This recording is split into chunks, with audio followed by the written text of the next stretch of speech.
Welcome, everyone, both in the room and on Zoom, to the third and final lecture, ooh, I'm sad, of the 2024 Rosenbachs. I'm Lynne Farrington, the Director of Programs and Senior Curator here in the Kislak Center, and I serve as well as Chair on the Rosenbach Advisory Committee. And I'd like to begin once again by thanking the members of the committee, Peter Diamond, who's here in the room, Jesse Erickson, who couldn't make it down, but sent his regrets, Glenda Goodman, Sean Quimby, and Devil Patel and Whitney Tretian.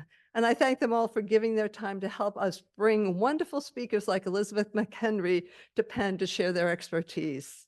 I would like to also remind everyone that the 2025 Rosenbach lectures will be given by Kelly Wisecup, who, like Liz, works to recover print culture that previously went unrecognized, as in Wisecup's case around Indigenous peoples.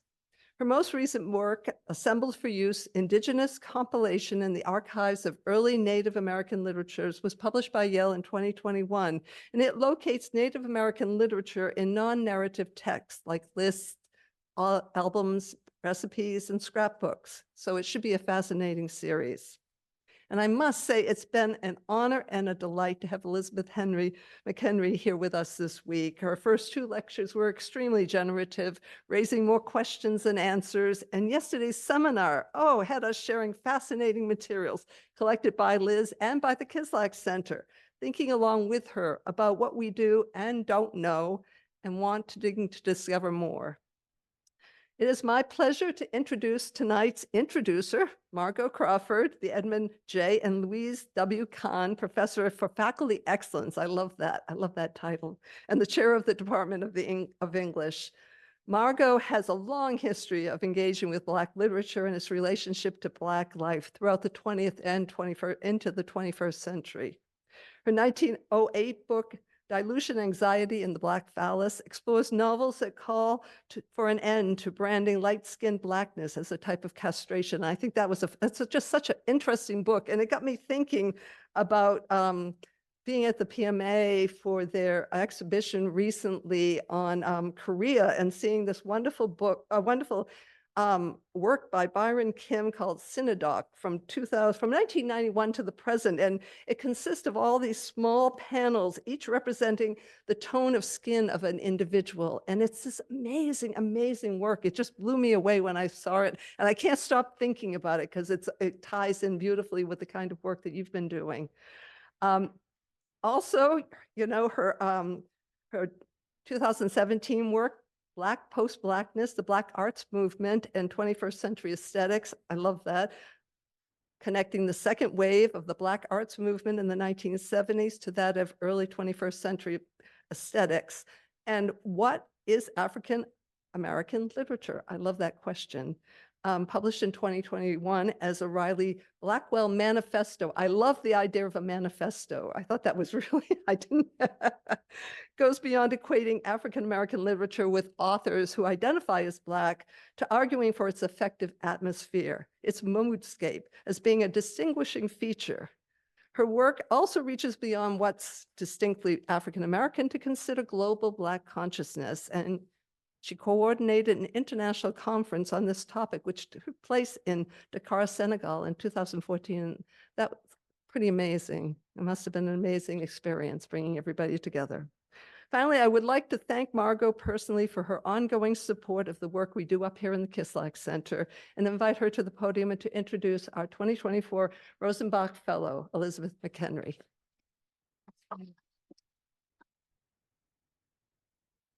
Thank you, Lynn, and welcome everyone. Elizabeth McHenry is professor and chair of the English department at New York University. Her research and teaching are focused on African-American literature and the various histories of Black print culture, particularly in the 19th century and very early 20th century. She is the author of Forgotten Readers, Recovering the Lost History of African-American Literary Societies, published by Duke in 2002, which explores the long history of African Americans as readers in the context of their organized literary practices. Her most recent book, To Make Negro Literature, Writing, Literary Practice, and African American Authorship, was published by Duke in 2021, returns again to the archives of Black literature to examine a variety of projects and conditions of authorship that have been dismissed or gone largely unnoticed from, quote, literature and literary culture. It is a call to consider, instead of published successes, quote, literary acts, some small and quiet, and recognize, quote, the unfinished, the unsuccessful as conditions of the literary. By suggesting that we turn to the, quote, underground structures of literature and consider failure as a form of resistance, Elizabeth McHenry invites us to think about the potentiality of literature and of literariness. So that's the first review I want to share. And the second one is written by Doug Jones. And this is just one fragment from that.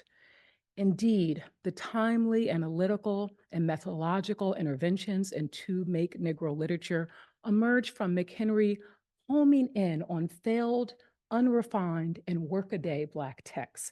And then I love this part of the review where Doug Jones honors Elizabeth McHenry's own words.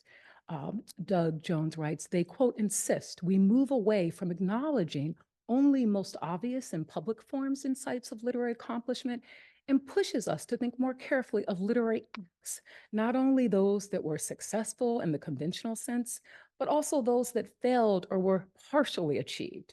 What we might find is that texts that exist only in manuscript form are even more important than printed, published ones for examinations of African-American literary culture in the early 20th century.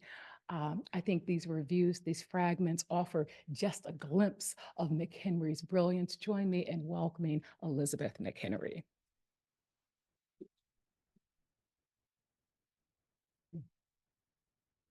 Thank you, everyone. Let me just say really quickly at the beginning of this, I've had a great week. And thanks to all my pen hosts and the Kislak Center and for making it just such a really special visit. I can't believe when Lynne was saying, I can't believe it's over. I was thinking, oh, well, I could just come with more tomorrow, but it's over. Okay. Here we go. It seems fitting to begin this final lecture on the history of Black printers with the example of present-day letterpress printer Amos Paul Kennedy Jr., whose work insists on the importance of the history of Black printers and is indelibly influenced by that history. Describing himself as just a humble Negro printer, Kennedy was a systems analyst for AT&T in Chicago until the age of 40. He dabbled in printing as a student at Grambling State College, but his real introduction to printing and letterpress came during a visit to Colonial Williamsburg, the famous living history museum in Virginia, with his two sons. Kennedy wandered into the 18th century print shop, where he became mesmerized by the process of printing and bookbinding that was being recreated there. In real-life historical Williamsburg, a white man named William Parks was the first proprietor of the printing business when it opened in 1730. 6 years later, Parks printed Virginia's first newspaper, and in 1743, he became the first printer in the then 140-year-old colony to publish a volume on Williamsburg's beginnings.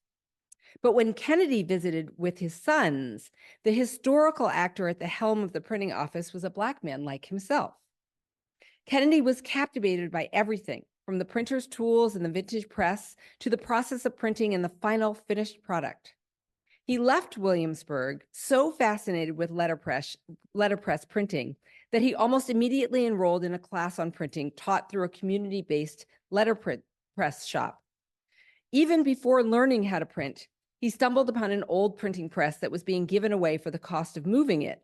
And in an act of generosity that Kennedy to this day identifies as the thing that changed the course of his life, someone gave him 4 cases of type.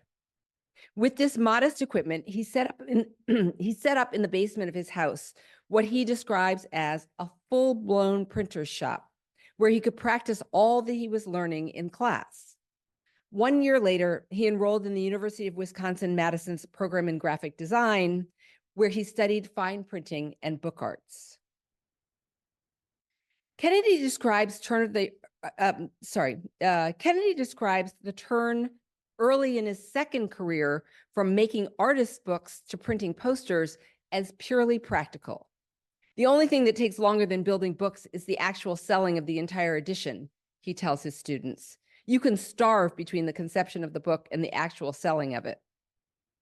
In reality, he also wasn't really interested in making something rare that would simply sit in a library vault to be handled once in a while by a white-gloved librarian for a special exhibit. The art he wanted to produce, he describes as having more of a cash and carry sensibility. He is now widely recognized as one of the most important letterpress printers practicing today. But from the look of Kennedy's prints, no one would mistake him for a typical fine arts printer. His posters are printed on chipboard, a rough pulp-based paper that looks and feels a lot like cheap cardboard. The bulk of his prints, are text-based, and their look is what some would describe as distinctively messy. He's a proud member, or perhaps even the leader, of the so-called Bad School of Printing, a title associated with a group of currently active printers that are known for their quote-unquote sloppy and quote-unquote bad printing practice, which includes the intense layering of paint and uneven spacing and inking, among other elements that go against the grain of the perfection associated with fine printing. When Kennedy sells his posters and handbills, the handbills measure about 6 by 8 inches. They are poster priced rather than art priced. You might think of his work as ordinary and mundane, and this is precisely how he thinks of himself. His posters are meant to be attached to the wall in whatever fashion works, in places where people can see them. Like the street-level outdoor marketing tactic wild posting in cities like New York, whereby cultural events, social justice initiatives, or advertisements are pasted to the walls of unoccupied buildings and construction sites to grab the attention of pedestrians. His posters are meant to be in close proximity to the public. Bright colors make them highly visible, and the words on his posters quickly and effectively communicate. Just what they communicate are often inspired by quotes, sayings, and proverbs, also addressing questions of racial equality and social justice. By evoking the racist past, overprinting roadmaps with messages about voting rights, or claiming controversial ideas, Kennedy challenges his audience to engage with difficult content in everything he prints. Kennedy considers himself a job printer, an industrial printer, a commercial printer, a race printer, and perhaps most directly, a social activist with a press. He's well aware of and embraces the long history of letterpress printing as a means of making handbills, political flyers, manifestos, pamphlets, and other materials meant to make knowledge accessible to broad groups of people and marginalized communities with few resources at their disposal. The printing press is, for him, even now, a heady piece of equipment. A person who owns a printing press has power. You can print whatever you want. You can disseminate whatever information you want to. And it's kind of frightening, like, wow, you're like the big boys, he says. He also understands the importance of printing's power of reproduction. Asked in one interview what attracted him to letterpress printing, Kennedy replied, "I believe it was the capability of making multiples. Multiples of text are important to me. They allow for distribution." Kennedy's sweet spot is those forms of print that can be easily circulated, either by hand or through the mail, and taped or pinned to the wall in a fashion that is distinctly unpretentious. Kennedy's identity as a printer is tied up to his identity as a Black man from the South. He uses his power intentionally to put Black words into this space they were void in. He identifies with a long history of unnamed, unrecognized Black printers who he notes were a figure in any small town with a sizable Black population. Of his decision to become a printer, he says, "I was determined I would spend my life promoting Negro culture because I considered myself a Negro, and I would print Negro words from authors." He credits his style of printing, as well as his early commitment to creating Negro printed matter, to time spent living and working in York, then Akron, and then Gordo, Alabama, early in his career, when the bulk of the printing he did was posters designed to promote Black cultural events and festivals. That body of work he recognizes as his most important because it's specifically for and about the Black community, and because it will provide what he calls a wealth of information for a historian in 200 years by showing precisely the kind of evidence of Black social and cultural events that historians lament are missing from the records of the Black past. It will answer some of the questions historians long to know. How did Black people get together? What did they do? Kennedy identifies his work on these posters and historically the work of Black printers in the print shop more generally as at the center of Black communities, in part because the products of these shops had the ability to bring people together, to announce community events, and at the same time to document and leave a record of their activities and their priorities. So I just want to say really quickly that this is a slide of wood blocks that he had made for his own printing. And remember that the kind of print that letterpress printers use isn't made anymore. So letterpress printers are dependent on print from the past, which of course didn't have the figures that what he says is he needed, right? Figures of Black people, figures of events or figures that he calls it on for his work. And I also wanted to show you these because these are fans. So it's really kind of a mixture of like the cultural Black church, the famous Black church fans that he uses and prints over. As I said at the very beginning of my first lecture this week, it's difficult to reconcile Kennedy's socially, racially, and politically purposeful printing practice with the image of African-American students learning the printing trade as they are in this photograph from the printing office at Tuskegee Institute around 1900. The aim of these photographs is to document and illustrate Black progress and the work of normal and industrial or teacher training and trade schools designed to educate African Americans. But the students themselves remain distant and removed, hardly readable at all as they stand in front of the machines they are apparently operating. There's a certain irony to these images. For all their formal, quiet, and still qualities, they depict a rather remarkable scene. Students encountering the printing press, one of the hallmarks of modernity and technology that engendered public discourse, while enrolled in schools that were themselves engaged in the very process of negotiating how African Americans would relate to modernity. However frustrating these images are, however awkward we find them, however quiet they seem, they still register sound even though they do not reproduce it. They visually mark a voice that we can no longer hear. Put another way, they are the that has been that pushes us to recover more fully the presence of Black printers, despite the distance between their time and our own. Although in the instances captured in these photographs, the printers are silent, we're compelled to seek out sources that help us hear them speak. Tonight, I'll speak of some of the ways I'm coming to learn more about Black printers, in large part from the very textual products of their college and university printing offices. As inanimate as they are in these photographs, these are the young men and women who are the subject of my study, the very ones Washington bragged about in a speech he delivered, Booker T. Washington bragged about in a speech he delivered in 1893 before the New York Congregational Club as the young men and women in those Southern towns who can start printing offices.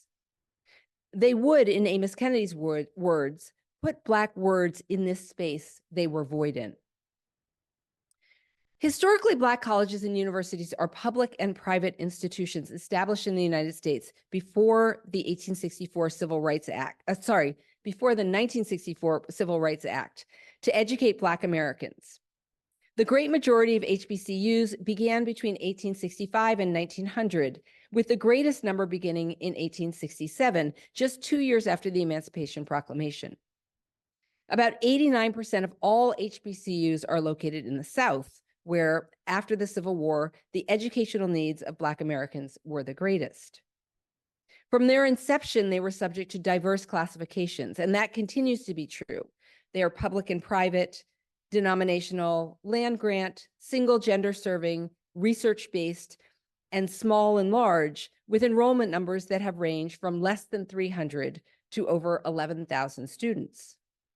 Although these institutions were called universities or institutes upon their founding, it's important to note that a major part of what many of them did in their early years was provide elementary and secondary schooling for students who had little or no previous education. In many cases, it was not until the beginning of the 20th century that some of these colleges and universities began to offer coursework and programming at the post-secondary level. In order to cultivate a large population of those able to educate others, a major early focus of HBCUs was on teacher training. And I think I mentioned the other day, so normal schools, those are teacher training institutes. HBCUs started to diversify their focus toward the end of the 19th century as a series of acts of Congress provided for the establishment of public land grant institutions, specifically for Black people that were focused on agricultural subjects. So one cannot speak of or study HBCUs without coming face to face with Booker T. Washington, who in 1881 began the long process of transforming an old plantation in rural Alabama into the famous or infamous Tuskegee Institute, which he ran until his death in 1915. Scholars usually locate Washington's meteoric rise in both popularity and renown to his 1895 Atlanta Exposition address, where Washington issued a public call for racial reconciliation and harmony based on Black accommodation to the Southern status quo. White Southerners were delighted by what he said, which trended towards segregation and aligned with their own designs for the industrializing South. And many Black people also embraced him as a new post-Reconstruction race leader, an orientation that was timely given Frederick Douglass's death just 6 months earlier. Much of our understanding of Washington has been channeled through the eventually antagonistic relationship he had with W.E.B. Du Bois on the hotly contested subject of Black education, in which Du Bois's understanding of the importance of the liberal arts stands in contrast to Washington's belief that African-American education should center industrial training and training for domestic service, directions he felt would ensure Black economic security. Historians have outlined how vexed and vexing his leadership was, noting the ways that the accommodationist project that he oversaw resulted in meager gains for ordinary Black Southerners. At its most complimentary, the historiography of Booker T. Washington's Tuskegee experiment highlights the contributions of elite-led uplift projects to important institution building in Black communities. At its most damning, it notes Washington's complicity in maintaining a system in which the Black masses across the mostly agricultural and mostly rural South did not just fail to thrive, but languished. Washington's politically conservative stance, his belief that limited educational opportunities were sufficient for Black people, his efforts to silence other Black voices and take command of the Black press, his public posturing, his emphasis on cleanliness and the trappings of middle-class identity, his prioritizing of training women as domestics, his surrender of Black civil rights. There's no doubt that Washington and Tuskegee's model of racial uplift in the Jim Crow South is uncomfortable, even maddening to revisit. And yet here I find myself.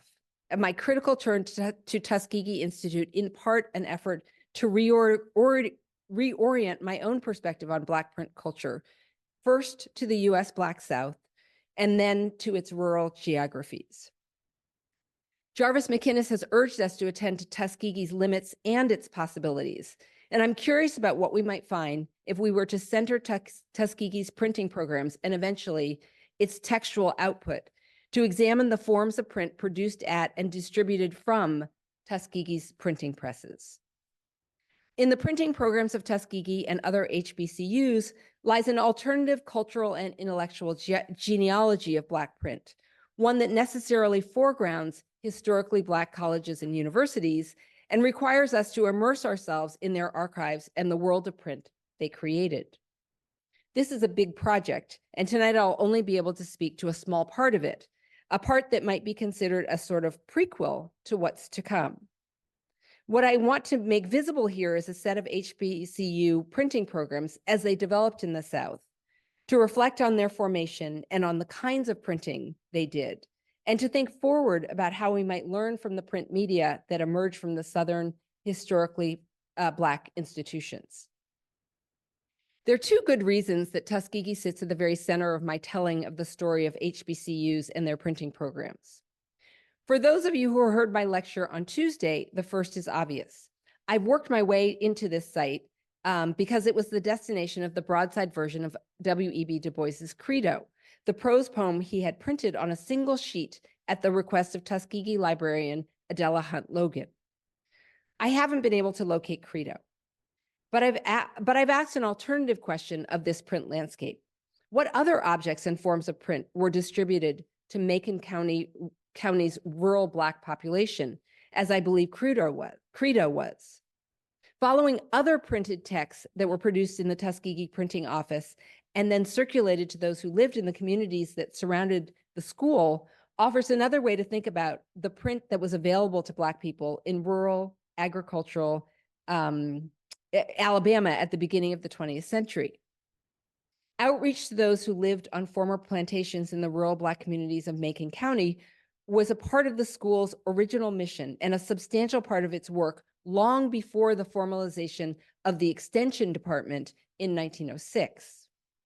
Washington described the importance of this effort in this way. He said, "The purpose of our outreach efforts is to help the farmers who are too old or too bound down by their responsibilities to attend school or institutes, to do for them in a small way what Tuskegee and other agencies seek to do for the younger generation." The most visible sign of this extension work is the Jessup wagon, which George Washington Carver used to bring information on new growing techniques to local farmers. Extension programs at HBCUs were common, and most recognized that their audience often, and I quote here, could not read and write. For that reason, outreach programs highlighted methods that they could see and hear and understand. But this movable school at Tuskegee and other outreach efforts also required printed materials, which were distributed to those present at events and hand-delivered to those who were not in attendance.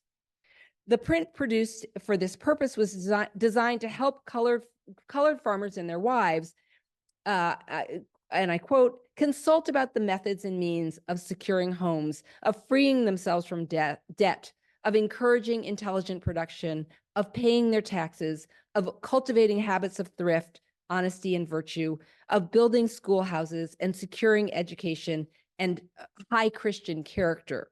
And that's that's Washington's description of it. Nearly all of Washington's published writing expands on his idea that too great a gap has been left between the Negro's real condition and the positions for which we have tried to fit him through the medium of our textbooks, Washington said.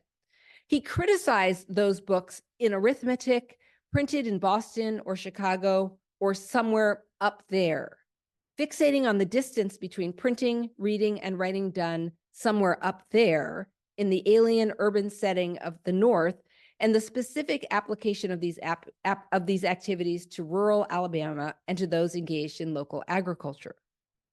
These African Americans needed resources that were designed for them, and that outreach to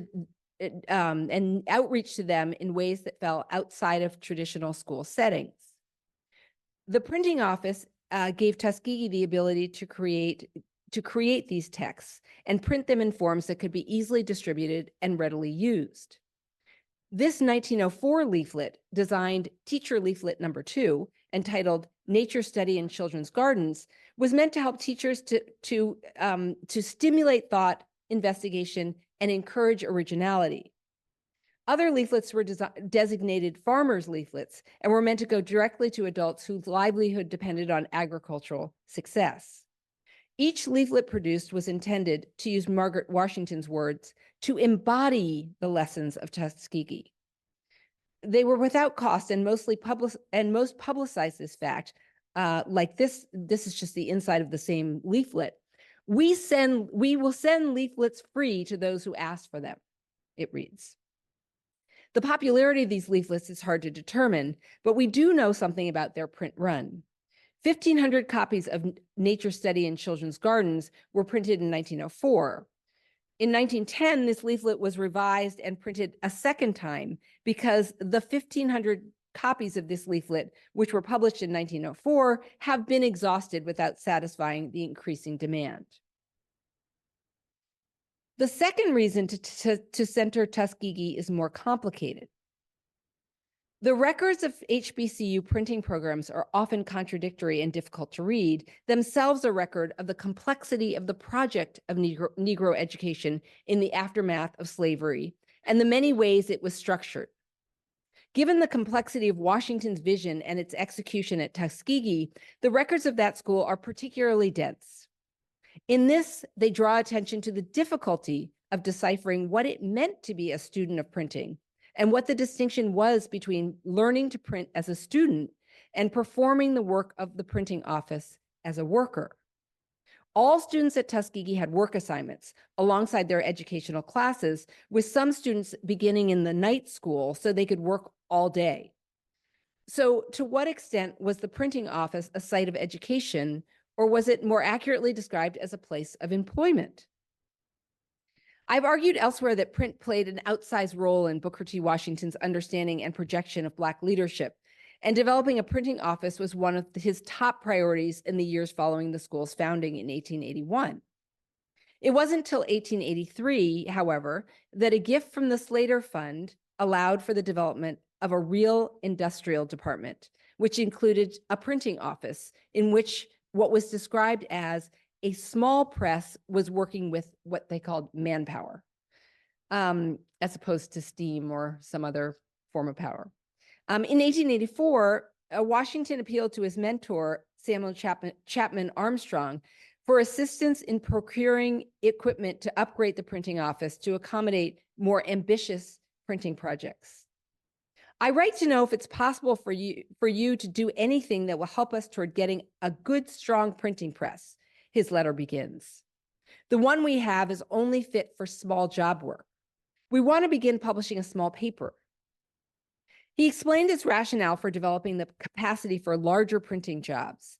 Such a paper, he said, well gotten up as to the workmanship and matter, can be made to arouse the people, both Black and white, on matters of education and industry.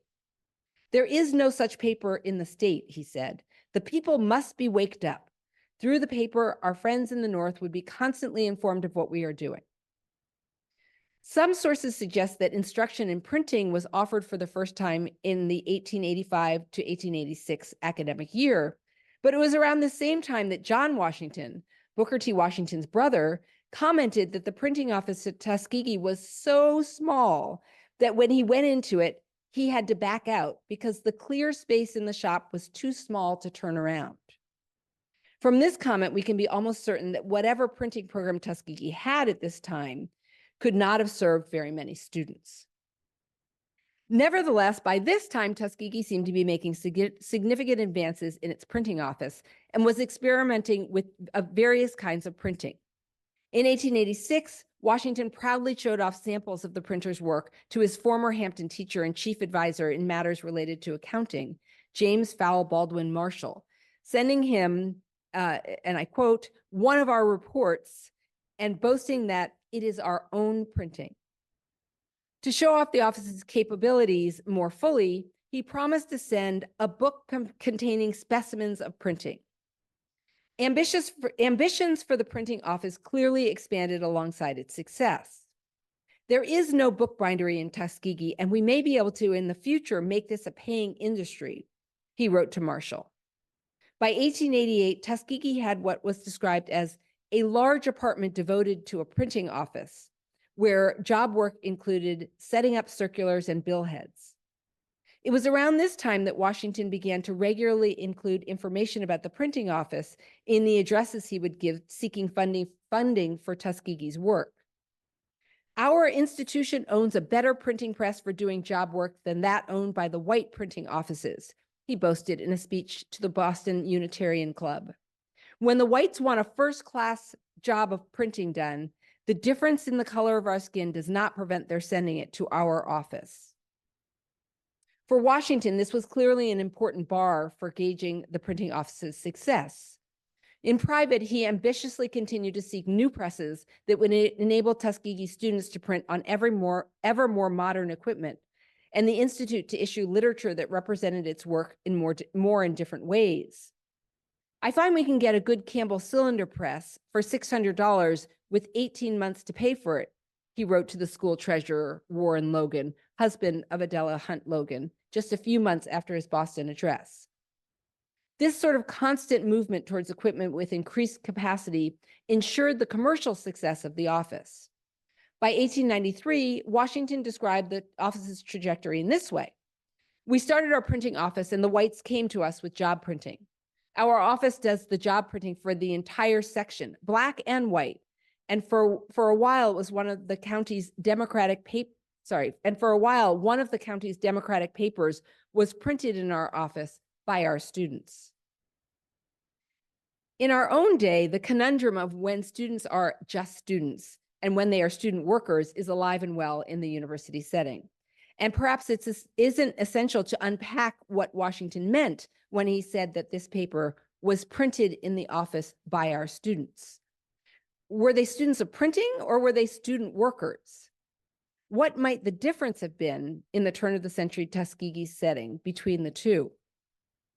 In his seminal study of Black education in the South, historian James D. Anderson concluded that for all the talk about industrial training at the two HBCUs that have received the most critical attention, Hampton and Tuskegee Institutes, very little in the way of training in industries was actually happening at these schools.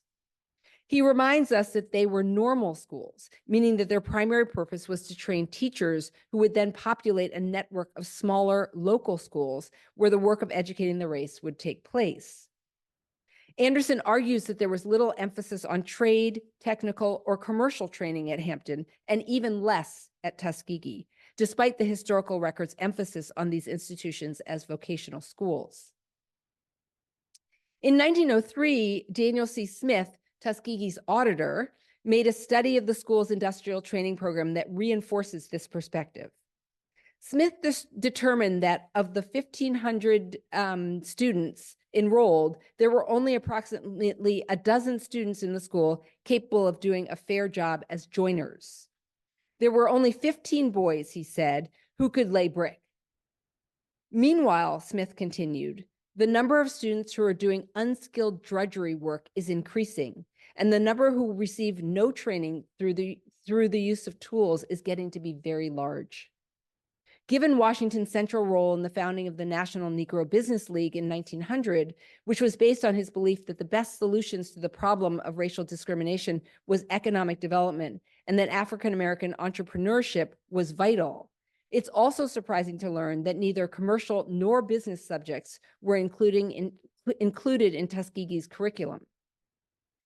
Robert F. Park, who worked alongside Booker T. Washington at Tuskegee, first as his publicist and later as the director of public relations at the Institute, spoke directly to this. In assessing the teaching of business and commercial subjects at the school, he found that there, and I quote, is a large amount of business conducted by the school, but there's no school of business here. His comments touched directly on whether or not printing was formally touched in the school. There were, he said, a large number of stenographers employed on the ground, but stenography and typewriting are not taught here.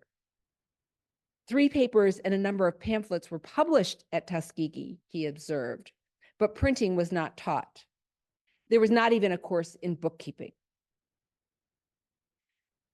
That Tuskegee walked a fine line between educating its students and employing them to do the work of the school is not a new revelation.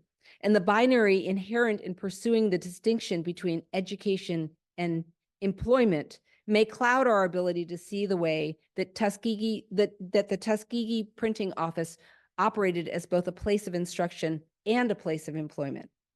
The truth is, Tuskegee's early records and publications don't highlight the education of printers or the life of the printing office itself. More often than not, it is the business concerns of the printing office that take center stage. By the end of the 19th century, the sheer volume of print that was demanded from the Tuskegee printing office was tremendous, as it worked to keep up with the demand for Black print throughout the country. Evidence of this is found in reports in Washington's correspondence, where African Americans requested pamphlets, circulars, and flyers, and his staff reported what had been sent where. I sent 50 copies of the Business League circulars to Mr. Montgomery at Mount Bayou, Mississippi, Washington's personal secretary, Emmett Scott, told him on July 19th of 1900. And this reflected a relatively low number compared to other shipments of print from Tuskegee. Washington's attention on the printing office seems to have been focused on its efficiency and on the way what was printed there reflected on him and on the school itself. He watched over the print that emerged from his office carefully and was quick to draw attention to problems he perceived, as he did when he noticed that a newspaper the printing office was printing, called the Zion Record or some such name, he says, printed in their masthead, published at Tuskegee Institute. This may make the school responsible for it, Washington noted to the printing office, instructing them that in the future, this line should be left off. It was not until the beginning of the 20th century that details of the printing program would be shared in the Tuskegee catalog. This slide from the 1903 to 1904 catalog helps us to see the full outline of the printing program and its curriculum year by year. But there are other ways to see actually, let me just pause here and say, I made a second slide of this because there is something that was cut off and it's kind of hard to read on this one, which is why I didn't only use this, but it's the right side, the lowest part. And one of the things it says is, to enter this division, the division of printing, students must be able to read manuscript, spell, and have a fair knowledge of punctuation. At the end of the course, the students are competent to take charge of a small office. So I just wanted to share that with you. In an 1890 issue of the Tuskegee Student, an 1890 issue of the Tuskegee Student reported on a competition of young typos in its July issue, providing a rare portrait of students engaged in playful activity at Tuskegee. The competition between the apprentices to decide who was the fastest typo had been long talked about and had created a very keen desire in the honor of first place. The competition, readers were told, for the student who most quickly and most accurately placed type into their stick and then set it in place, was won by M.G. Daniels, who set 1,400 M's and with only 12 mistakes, had the smallest number of errors among the competitors. In addition to bragging rights, the prize for winning the competition was 50 cents of the prize money and the leadership of the office until the next race. All of those entered in the competition won praise from the office. These young men have not been in the office 1 year, but show great zeal and aptitude in their work. By constant attention to their work, they are likely, we're told, to be good printers. William Henry Holtzclaw arrived at Tuskegee as a student just after this competition occurred, entering in the fall of 1890 as a night student who would work all day and attended classes for just a few hours at night in an effort to earn enough to actually enter the day school. Holtzclaw's recollection, recorded in his 1915 autobiography, The Black Man's Burden, was that his first assignment was working on the farm. But in 1891, he went to the printing office to begin a 4-year course of study in that trade. Of his initial training, he said, "Here I broke the conventional rule of acting devil or apprentice for 6 months, and I was one of the school's regular compositors." Holtzclaw's education was interrupted several times when family obligations took him away from Tuskegee, and he had to work his way back into the financial position to return, a broken trajectory that was likely to have been similar for many Tuskegee students as they pursued their education. For Holtzclaw, printing was compatible with other interests he held and things he did in the interim, including writing and oratory. During a break from Tuskegee, he wrote a series of articles in the local paper protesting the efforts of a white Republican to eliminate African Americans from that party. These were published not under his own name, but under the name of the person who was the head of the black wing of the Republican Party, who Holtzclaw notes could read and write with difficulty, but he was a good speaker. Holtzclaw wrote all, this is Holtzclaw quoting, he wrote all his letters and newspaper articles and composed all his speeches. Upon returning to Tuskegee to finish up his studies, Holtzclaw won the Trinity Prize, awarded to the student performing the best original oratory. His knowledge of printing also helped him in other situations. He recalled how he wore a single pair of pants so many times they became threadbare. But being a printer and a bookbinder, I know the properties of printer's glue. So I used it to do my patching on Sunday at the printing office while the others were attending services. By the time the clergy finished the sermon, Holtzclaw said, I had finished my trousers. Holtzclaw's descriptions of his time in the printing office constitute only a small part of his autobiography, and he does not firmly help us to solve the mystery of whether, around 1890, Tuskegee taught printing formally through a formal curriculum or program, or more informally or apprentice style to those assigned to the print office as their jobs. But it does suggest how printers emerged from HBCU programs and spread themselves out over the state of Alabama and indeed across the South. It also suggests something of their ingenuity in setting up shop where they could, even without immediate access to the kind of necessary equipment one would need to start a printing office. When Holtzclaw accepted a position as a printer at a school in Snow Hill, Alabama, it had no printing office, but it also didn't have a printer. He obtained a small printing press from, he says, a good friend, and set it up and got ready to work. It was not until he was ready to do his first job that he realized that there was no type. His description of what he did next is interesting, offering a sense of the communal understanding of the importance of a printing operation and also gesturing towards the distinction between a printer and a publisher. I organized the teachers, he wrote in his autobiography, 8 in all, into a publishing company and induced each one of them to contribute $1 out of their small wages. In the end, he added to the money contributed by the teachers $10 given to him by the white man who had earlier helped to found the school, buying with it $18 worth of type to begin the trade of printing at Snow Hill. Not only were students educated in the trade there, but as Holtzclaw notes, the printing shop actually made money. Nearly all of the white merchants in the towns in towns in the neighborhood of Snow Hill sent in their work, and I made fair profits, he says. So like many African Americans who studied printing, Holtzclaw did not remain a printer. By 1902, he had settled in Utica, Mississippi, where he taught in the Utica Negro School. The school grew and became the Utica Normal and Industrial Institute for the Training of Young Men and Women, which had both academic and vocational courses of study. Holtzclaw also published 2 newspapers, the monthly Utica News and a school paper, Southern Notes.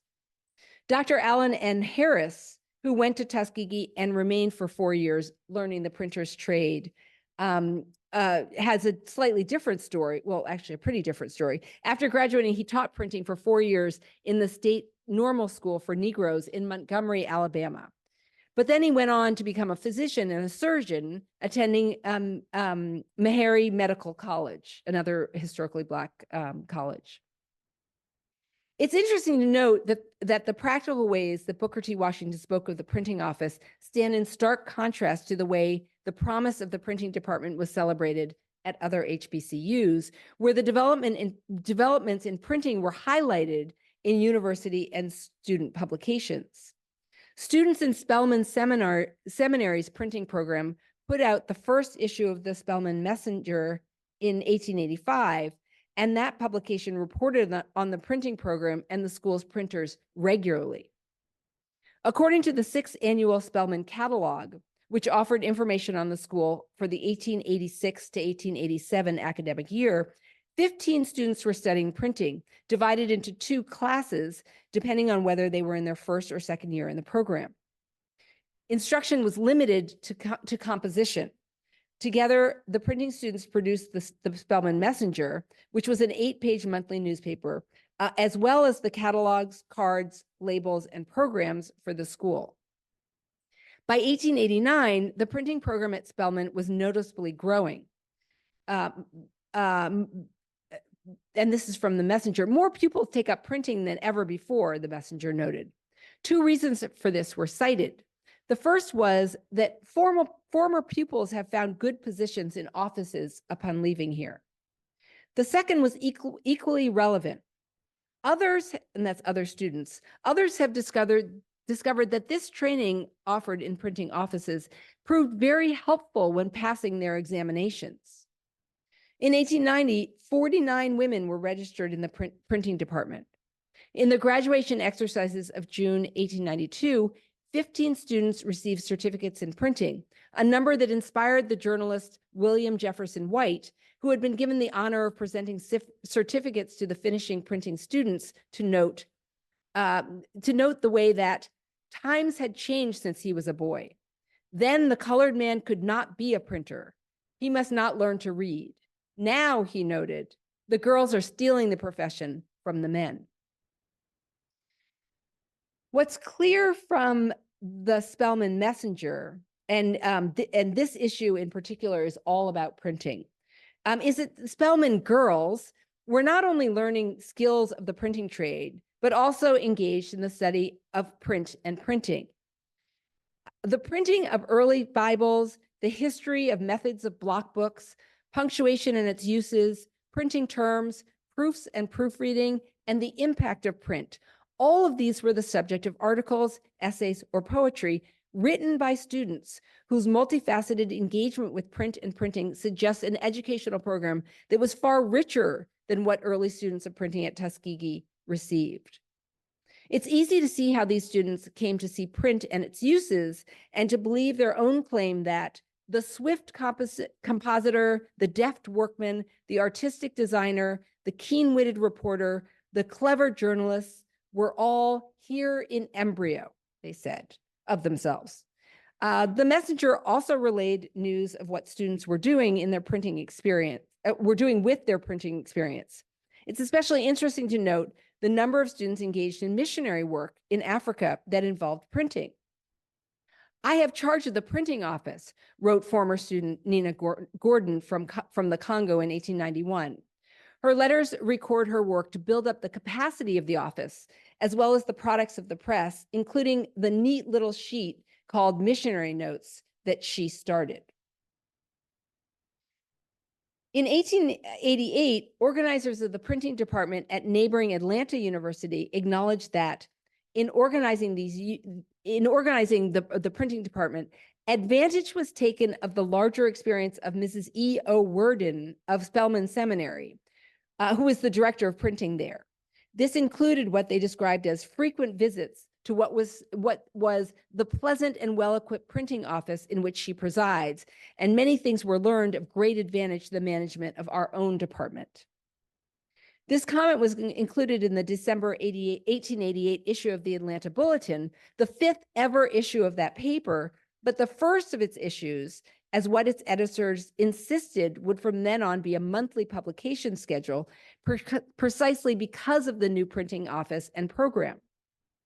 In the article, Our Printing Department, How It Was Organized and What Its Present Needs Are, there's a certain romance to this story's telling that captures the importance of the printing department beyond its functional or commercial capabilities. The Atlanta University Printing Department is no longer a dream or a theory, but an acknowledged fact, the article announced gleefully. There had been a small outfit of type and an and an imposing stone stowed away in a room in the basement of Stone Hall for about 2 years. And once during this period, an effort had been made to organize the department, readers were told. A gift of a fine, pouty hand press inspired the university to take steps to organize a printing department. The article chronicles the overhaul of what they describe as the long unvisited printing office, overrun with cobwebs and spiders, into a real printing department. The frames were brought nearer the windows, the press burnished and oiled, the type unboxed and distributed in the cases, shelves provided for the reception of ink pots, extra press rollers, etc., and a paper stock table secured, and a dozen lamps with shades fixed in position over the cases, press, etc. There's no question that the room was prepared to serve not only as a working printing shop, but also as a classroom where instruction in the trade for Atlanta University students would take place. A settee capable of sitting a half a dozen students was placed near the front of the room, readers are told, to be of service in the recitations upon the theoretical aspects of printing, which it was foreseen would be necessary. The bench was made to face a fine blackboard, upon which were speedily inscribed diagram views of the upper and lower cases, rules for the government of the office, a list of signs used in proofreading, an index rerum showing where all the implements used in printing belong when not in use, and various other explanations. All of these improvements would put the printing department on such a basis that it could do all of the regular printing of the university, publish a monthly or semi-monthly journal in the interest of the university, and at the same time afford a considerable number of students at the university an opportunity to learn the useful art of printing. The university put out a call for donations to the printing office that would enable it to do all sorts of plain printing, binding, cutting, pasting, etc., on a modest scale. It was estimated that $400 would allow them to reach this stage. Still, once the printing office had collected a small fraction of this amount, they moved forward, not only in conceiving of, producing, and printing the first issue of the Atlanta Bulletin, which featured the printing office in 2 places on the 4-page paper, but also in starting printing classes. At present writing, readers of the Bulletin were told, the printing department often offers daily instruction of 2 classes of 7 students each and furnishes employment to 3 advanced students, besides proving an immense practical convenience to the university.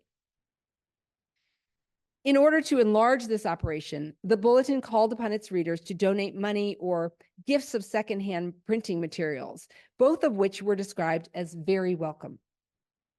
To date, 16 people, at the time of the printing, 16 people had donated sums from 50 cents to $25 for a total of $128, and a Massachusetts gentleman was expected to make a donation that, in whole or great part, would cover the cost of a first-class paper cutter. It was estimated that only another $275 was needed. The university's catalog for 1888 to 1889 acknowledges that printing remained a fledgling program of study at the university, pointing specifically to the limited equipment that the school had and what it still needed to enhance the subject area. An outfit of type and other printing materials has been purchased for instruction in printing, the catalog said, and additions of materials will be made as our funds allow. Still, classes in printing had already begun, organized around just the small job press, and the school's own considerable printing needs. The catalog pointed to the print items already produced by the printing department as a sign of the program's importance and progress already made towards its establishment as a core part of Atlanta University's offering. Classes in printing have been organized, a monthly paper, the Bulletin, has been issued, and most of the job printing of the institution has been done by student labor, we're told. Appeals to funding for the printing department and better equipment for the office constitute one of the most lively and well-documented appeals in the history of the Bulletin. In 1889, the campaign was so successful that ambitions for the printing department were raised to include a good printing press with an inside chase measurement of 13 by 19 inches, capable of being worked by both treadle and by power. This would allow Atlanta University to print as well as set up the bulletin in our own office. They believe this could be purchased for $400, though they also note that a good warranted secondhand machine may possibly be obtained for $300.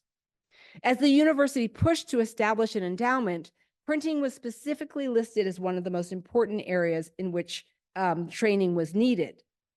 Progress in setting up the office was swift. In February, the bulletin reported that the new space had been outfitted on campus for the new department, fitted up with additional frames and cases and a paper stock table. Funds had successfully been raised for a new paper cutter, which arrived. It was an Acme with a 32-inch knife capable of being worked by both hand and by machine, and weighing with all its attachments 2,400 pounds.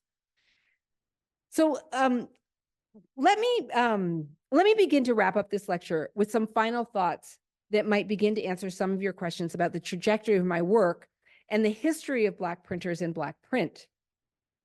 First, although the Atlanta University Printing Office would issue the conference proceedings of Du Bois's important Atlanta University studies, and Tuskegee's printing office also issued some important academic publications, including those it produced on agriculture, none of the HBCU presses I've examined so far became major modern publishing outlets for the sort of highly academic work that we think of when we think of at least the traditional work of university presses. But there's certainly some correlation between the mission of those printing offices at their inception in terms of spreading knowledge outside the university.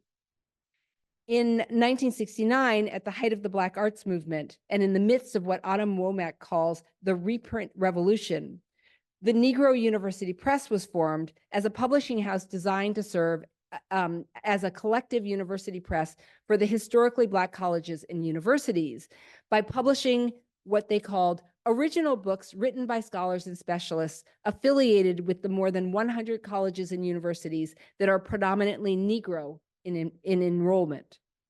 Notably, the Negro University Press took on the responsibility of publishing not only new scholarship, but also reprints of highly significant books and periodicals related to Negro history and culture. This included whole runs of the historical African American newspapers that have proved most important for scholars of literary history. Second, a great but unsurprising irony of the history of Black printing is that just when Black printers began to receive better training, including courses at historically Black colleges and universities, they were excluded more and more deliberately from the profession's trade organizations. In the 1902 conference proceeding of the Conference for the Study of the Negro Problems, where the topic was the Negro artisan, Du Bois documented the activity of HBCU printing programs, while also noting that white contractors do not take colored apprentices anymore. The situation with labor unions was similar. The unions do not, as a rule, protect the Negro laborer, the report noted. Unions reporting no Negro membership included the International Brotherhood of Bookbinders, the International Brotherhood of Papermakers, the National Steel and Copper Plate Printers Union, and the International Stereotypers and Electrotypers Union. The reasons for this, the report implied, sorry, I missed a slide in there. Let me just go back. These are just articles that reflect on the Negro University presses. The reason that there were no Negro members, the report implied, were due not to a lack of Black people working in these, were not due to a lack of Black people working in these areas. And this is Du Bois's report. It drew special attention to the Atlanta Federation of Trades, a spokesperson for which was asked if the printers there barred Negroes. His reply, "I cannot answer that. We have no colored typographical men in the South that I know of." The next line of the report reads simply this: "There are from 500 to 100 Black printers in Georgia alone." Finally, I'm struck by the relative smallness of these programs, which pale in size and scope when placed beside the rapid rise of printing establishments associated with the Black church. For instance, none of the university printing office offered the size of operation or the opportunities to learn printing like that offered by the National Baptist Publishing Board, located in Nashville, Tennessee. Its organization came a little later than the HBCU printing programs in 1896, and its organization was not without controversy. In an account of the discussion among African-American Baptists who gathered in convention in September of 1896, they were described as divided into two very pronounced factions, one made up of those who believe the time is right for Negro Baptists to assume more responsibility for themselves by assuming their own burdens and paying their own way to create print and their own religious materials, and the other of those who demur at this attempt at independence, believing the move to be premature, shaky, and not to be encouraged, believing that it was better to remain in their publication and educational interests under the fostering care and management of the white organization of that denomination. What was described as a movement to form a separate publishing house and a separate printing facilities to produce print religious texts was led by Reverend Robert Henry Boyd, a native of Mississippi who moved from Texas to Nashville, Tennessee in 1896 to start up this publishing concern. For the past 20 years, he had been trying to establish a Negro printing plant and publishing concern that would give the denomination a standing, what he called a standing, a rating, a work that would be as a monument in future years, something that would show the accomplishment, he said, of Negro Baptists. In a 1908 retrospective, Boyd and the National Baptist Publishing Board was specifically praised for three accomplishments. First, publishing denominational literature. Second, for building a printing plant that employs scores of members of the race in skilled professional labor.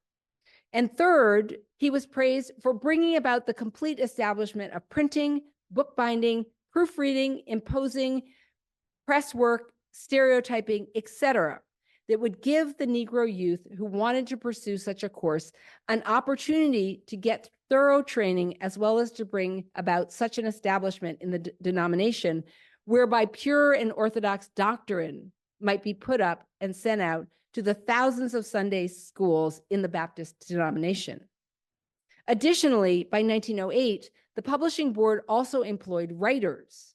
They had what was described as a complete editorial department and scores of contributors and editorial writers. They also boasted of having the largest distinctively Negro printing house and publishing concern in the world. It was, in fact, not limited to the printing of religious material, but prepared to print anything from a calling card to an encyclopedia.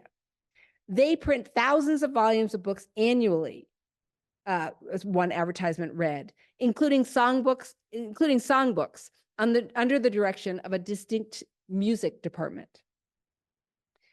The African American Methodist Episcopal Church started a Sunday school union with a printing department in 1882, which was long before the organization had the money to build a full-fledged printing operation.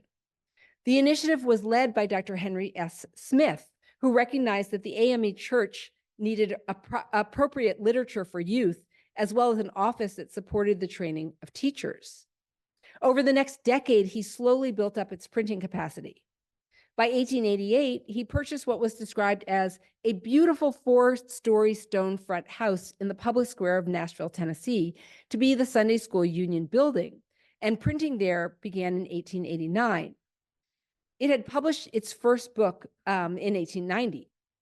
By 1896, it was equipped with boilers, engines, presses, both cylinder and job, folders, cutters, and all the other belongings of a first-class printing establishment. The printing plant employed from 20 to 30 young Negro men and women each day, and while the venture was described as beginning with no money, the printing plant by 1896 was clear of debt and one of the great business concerns of the city. This effort sheds light on several African Americans whose names appear in literary records all the time, but whose contributions to African American literary history remain hard to place. For instance, Bishop Benjamin T. Tanner was one of the people who affirmed as part of the 1889 dedication services for the Sunday School Union building, that qualified writers for the Sunday school literature had been identified and would produce exemplary publications for African Methodism.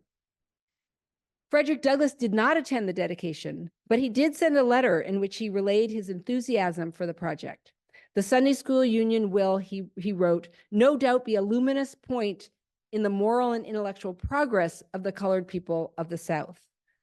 The kinds of printing this company did is extensive. In 1882, Smith had begun publishing the journal Our Sunday School Review and a publication called Children's Day.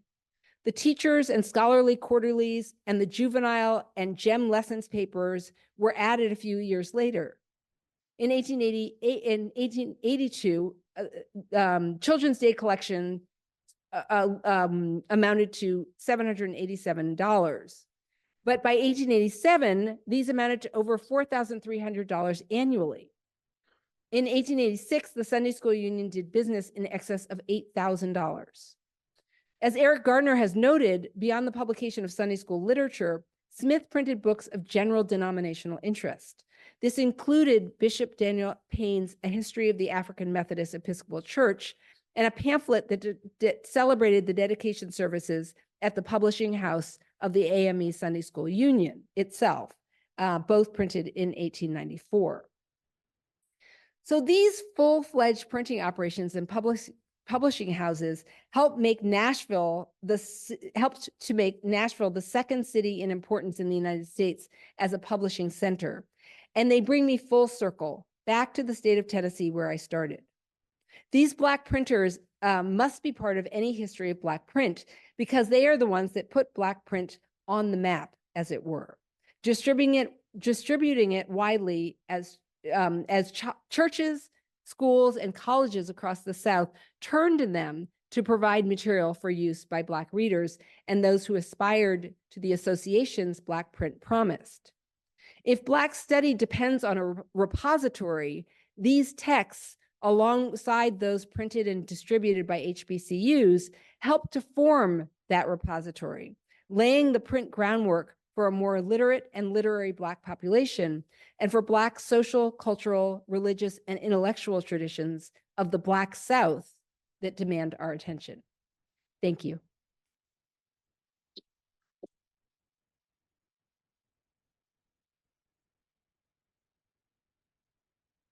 We'll take some questions from the audience.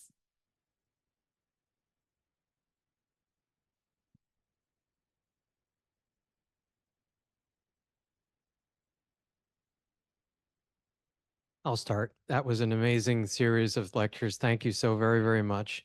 And I have many questions I know we could pursue, but I'll just select one, which is that fascinating newspaper from Spelman with this, what's the word? Extraordinary, both historical sort of overview of the, beginnings of printing and this kind of hagiography, I guess, of print.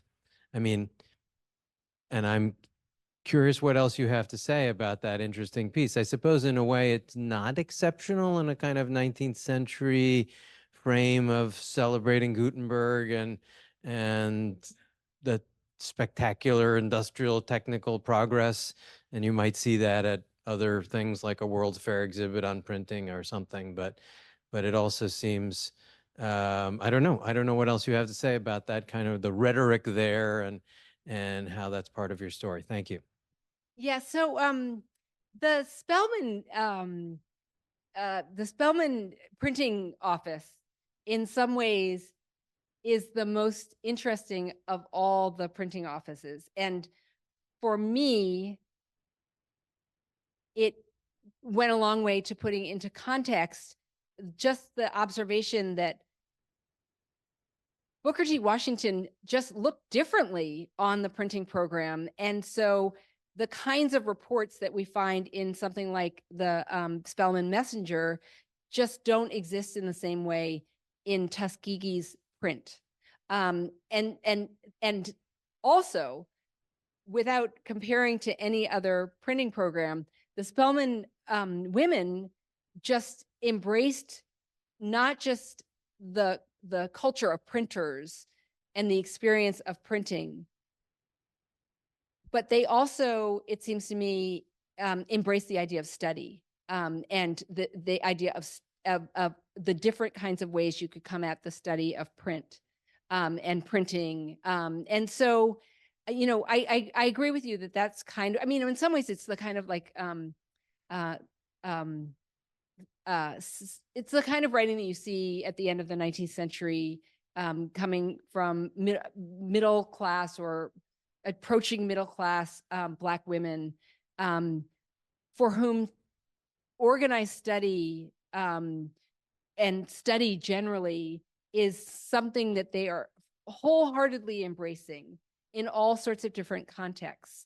And you see that in, for instance, in women's clubs, you see it in the kinds of programs that the clubs put on that combine oration, like original oration or poetry reading, with an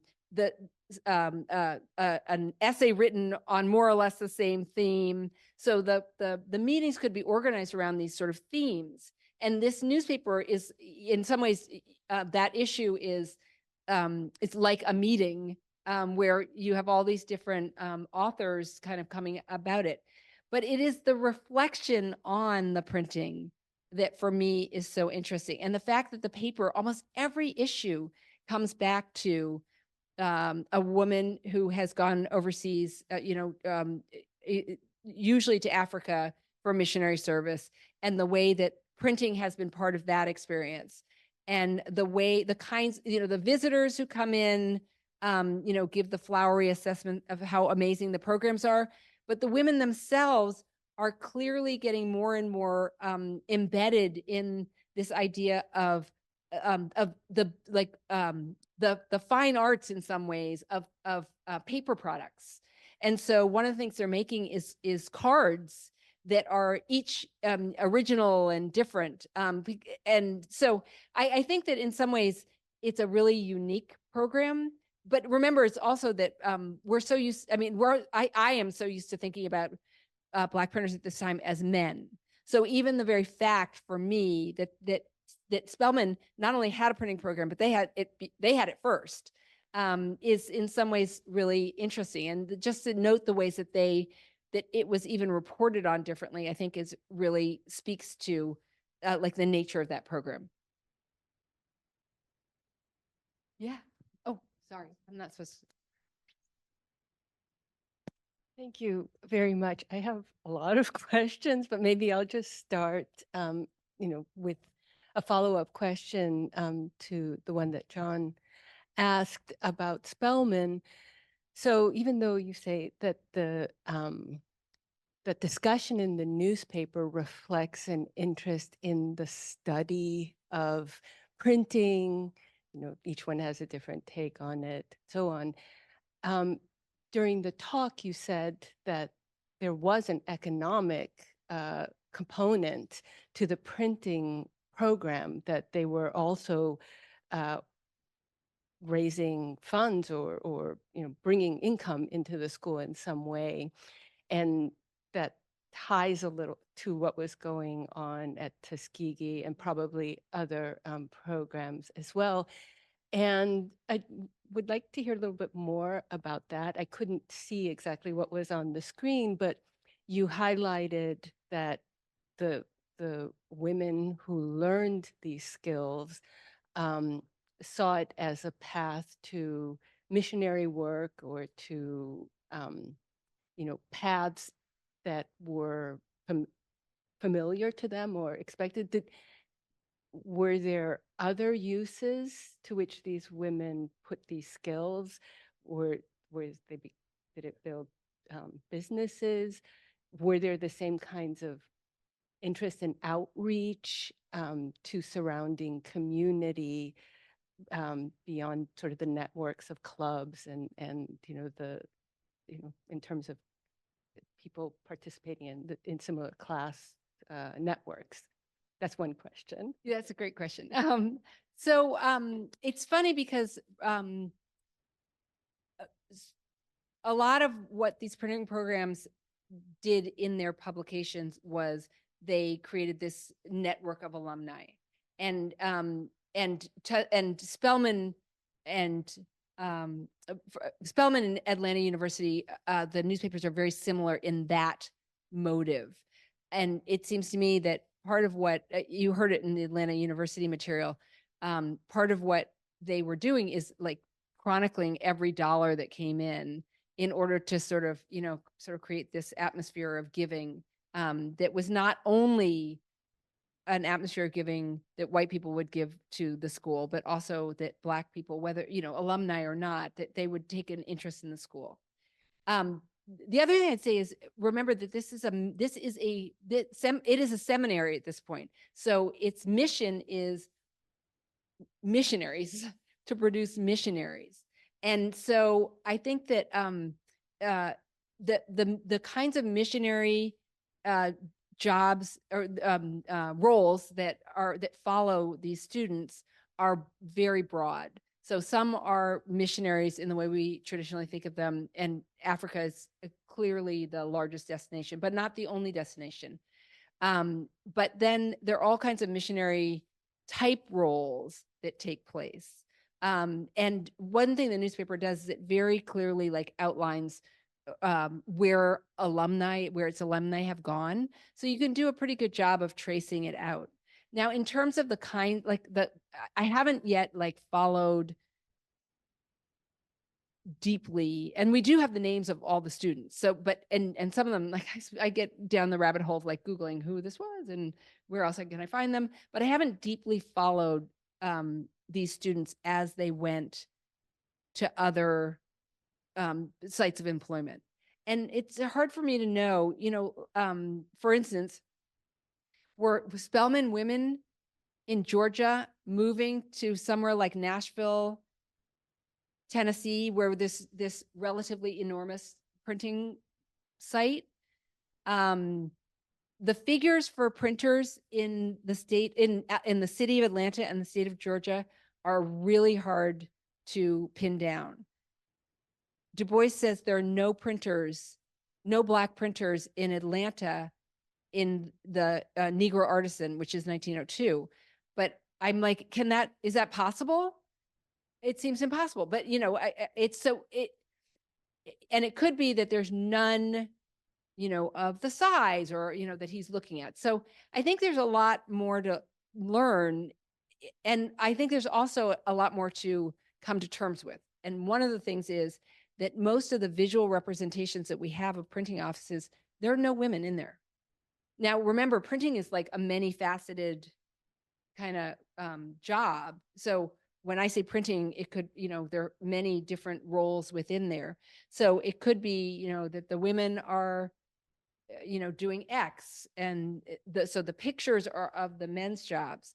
But I'm just, that's the cool thing about starting here, is that you can start getting a sense of the networks and the fabric that comes after something like this printing program. It's really interesting that the students are saying that they do better in their exams because of their training in printing. I mean, so the question is, like the men that I talked about from Tuskegee, do they go on to completely different things, but still, have profited from these experience of printing? I don't want to take. There's Go to the someone back one and then in we'll the come back. Okay.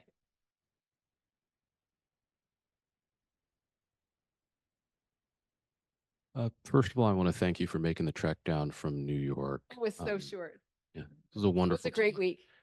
I'm curious as to, you talked a little bit early on in the lecture about Amos Kennedy Jr. and how he is engage in a sort of restorative history. He's putting words and records of events that happened in Black life sort of where there's a void. And so I'm curious as to how he believes, or how the people who read his prints, how that informs the experience of reading an Amos Kennedy print. That's a great question. I mean, I find Amos Kennedy like a fabulous, amazing, just human being. And anybody who has any chance, like if you see something coming across, you guys should follow him on Instagram so you can see where he's going, because he's just such an interesting person to be in the same room with.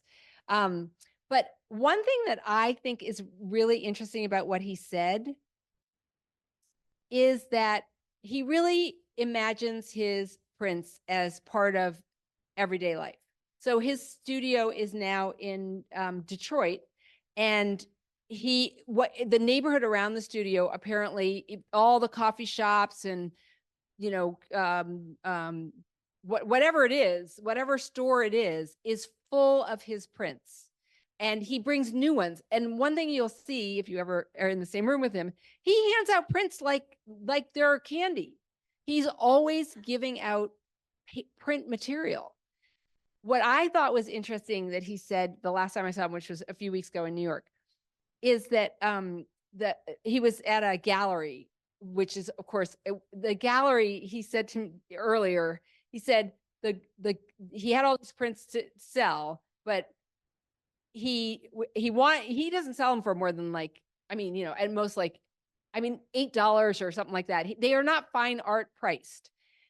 But the gallery, you got to raise your prices because they don't really want to be selling, stuff for that cheap. So the first thing he did was he had to sell this stuff for more, which was, he made a big joke about, but he made this point because the person asked him about the longevity, so what will happen to this stuff that's just taped up? And he made this point about reproduction and numbers. He said, if I can make 200 copies of it, one is bound to survive, which is a kind of interesting strategy, workaround to the precious, stored in the vault, is that he's just going to make hundreds of them so that they survive. But I think, he wants to shock people. He even calling himself a Negro printer. I mean, I think he wants people to read those words and for the words to resonate in a certain sense, right? And for the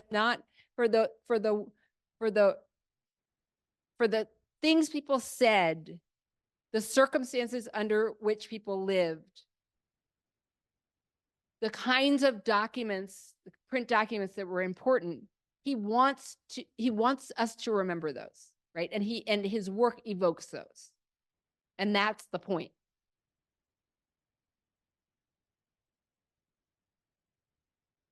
Want to share mine?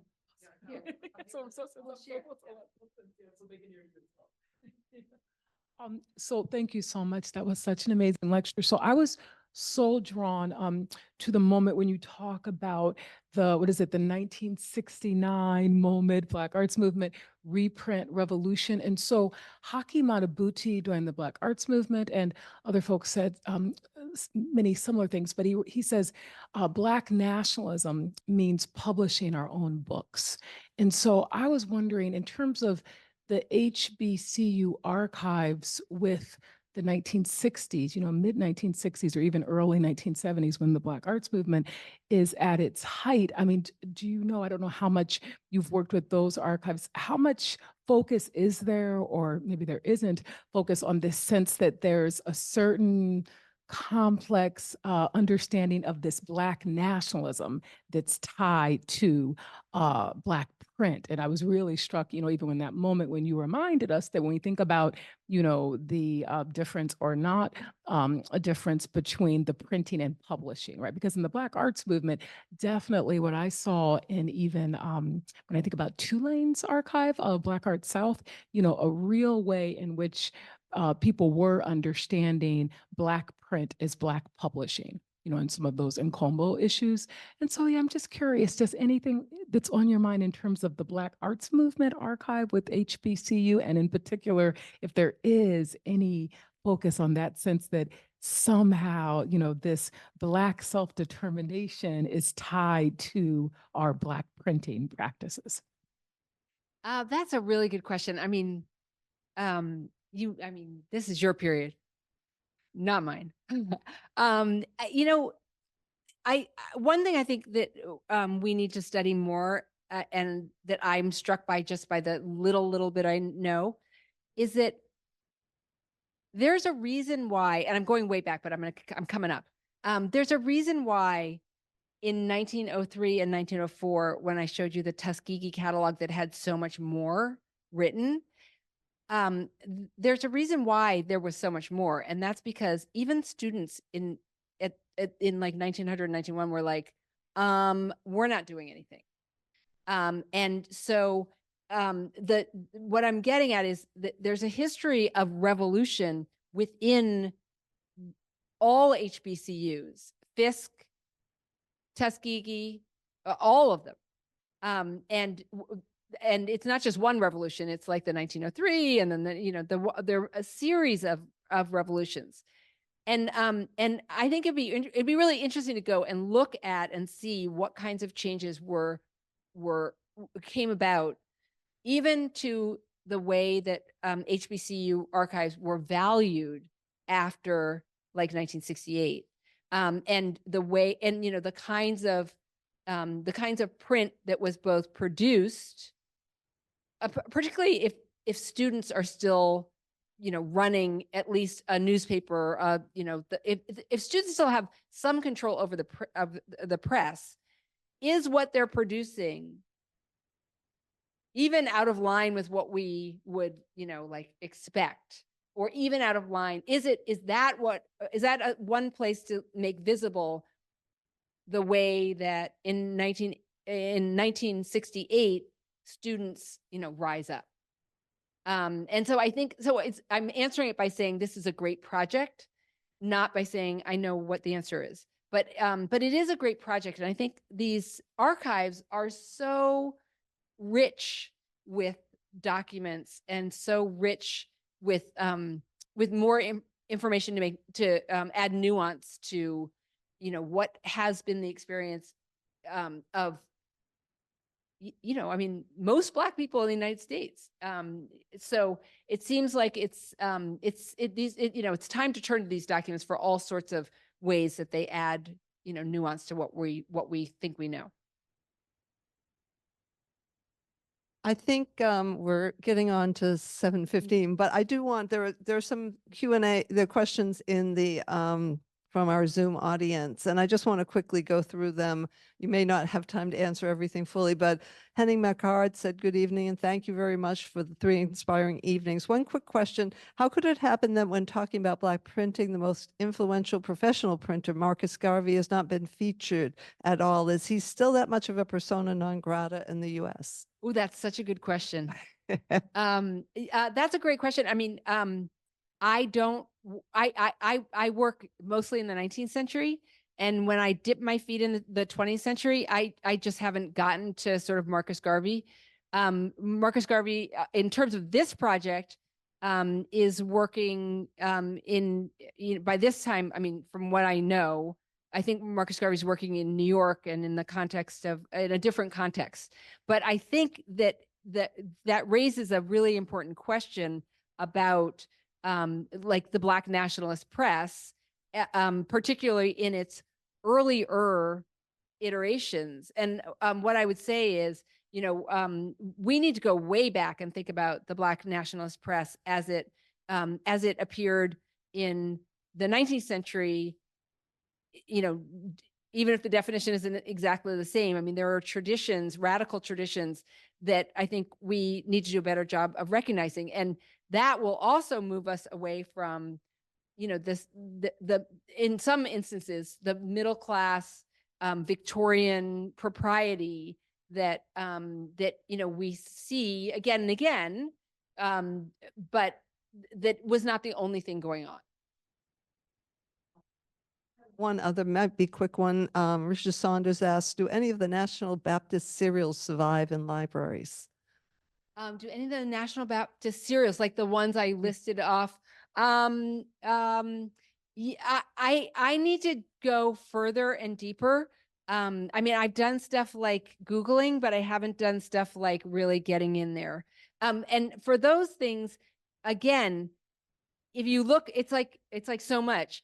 If you Google or you look in the just straight up, like in what used to be the card catalog, whatever your search engine is, you're likely not to find it because it's going to be in someone's personal papers who subscribed to that paper. So it's really I always talk about it like it's a backdoor process where it's not looking for the paper. I mean, you definitely start there, but you are likely to be successful not when you look at the paper, but when you start finding these really rich archives of people's stuff where they saved the paper because they received it, because they had a subscription, because their friend had a poem in it, whatever the reason is.